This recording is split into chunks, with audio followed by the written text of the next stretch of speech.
Olá, quinto ano, tudo certo? Hoje nós vamos falar sobre a independência do Brasil. Então, pega o livro de história, porque nós vamos trabalhar as páginas 100, 101 e 102. Para entender como ocorreu o processo da independência do nosso país, nós precisamos entender o contexto da época. Napoleão Bonaparte, aquele imperador francês, acabou perdendo as suas batalhas. Ele foi a principal ameaça para a fuga de Dom João VI. E com ele, fora do jogo, os portugueses começaram a exigir a volta do rei de Portugal para Portugal. Só que tinha um pequeno problema. O Brasil não era mais uma mera colônia. Lembram-se que o Brasil foi elevado ao patamar de reino ligado a Portugal por laços de amizade? Isso significava que o Brasil já podia negociar com outros países além de Portugal. E o rei Dom João VI não queria arriscar deixar o Brasil à mercê dos aliados, porque eles poderiam muito bem se aproveitar disso. Pensando nisso, ele nomeia o seu filho Dom Pedro para ficar no seu lugar enquanto ele volta para Portugal. Com isso feito, Dom João VI vai para Portugal. Chegando lá, os portugueses vão exigir que o Brasil volte a ser colônia. E aqui no Brasil, os fazendeiros, as pessoas de mais poder, não vão aceitar isso.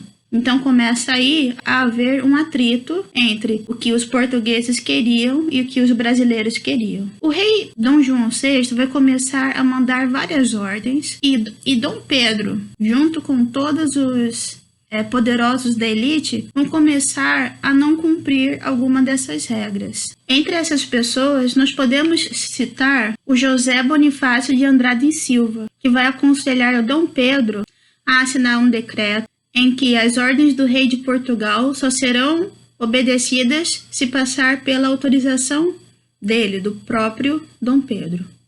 Bom, vendo que isso estava ocorrendo, o rei de Portugal começa a ficar muito irritado com a desobediência de Dom Pedro e resolve tirar os poderes dele. Enquanto aqui no Brasil, Dom Pedro decide cortar de vez os laços de amizade com Portugal, declarando assim a independência do Brasil.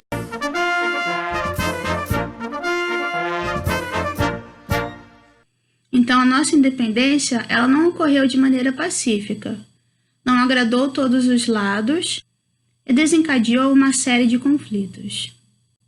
Mais para frente, nós vamos conversar sobre esses conflitos. Agora vamos para o texto destacar algumas partes importantes. Abra um livro na página 100, peguem um lápis ou um marcador e acompanhem. Nova gente brasileira, hoje vamos servir. Então, na página 100, nós vamos começar destacando os principais tópicos.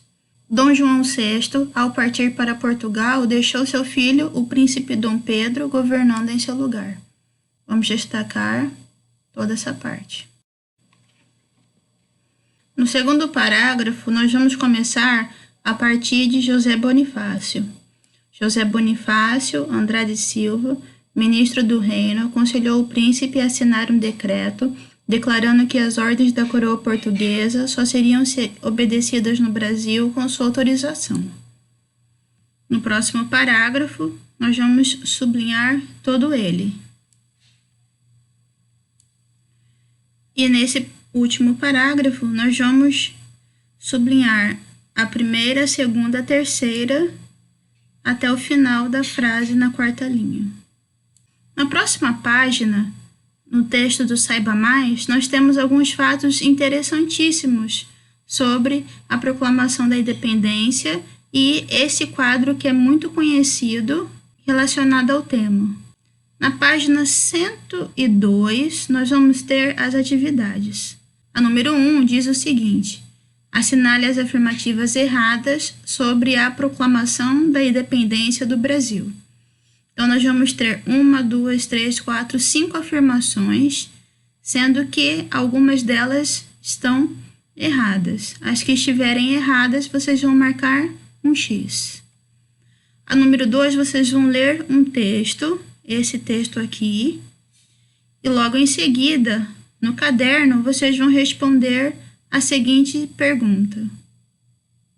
Ao proclamar a independência do Brasil, Dom Pedro atendeu a qual dos grupos? Por quê? Então, leiam com cuidado para desenvolver essa resposta no caderno. E a número 3, vocês vão também desenvolver no caderno e responder a seguinte pergunta. Enquanto era colônia de Portugal, podemos afirmar que o Brasil era dos brasileiros? Por quê? Certo? Então é isso, pessoal. Façam as atividades com cuidado, leiam o texto, pesquisem e vejo vocês na próxima aula. Tchau.